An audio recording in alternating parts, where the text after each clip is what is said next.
ำลังมามีเก็บค่าที่ไหมมีคนมาเก็บค่าที่ไหมไม่มีนะเขาให้ขายฟรีเข้าใจนะโอเค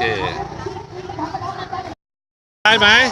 ได้ขายได้เนาะมีการเก็บค่าที่ไหมไม่มีนะเขาให้ขายฟรีนะโอเคขายได้อยู่เนาะขายได้ไหมขายได้อยู่จ้ามีการเก็บค่าที่ไหมไม่มีนะไม่มีค่ะโอเคไหมขายได้เนาะโอเค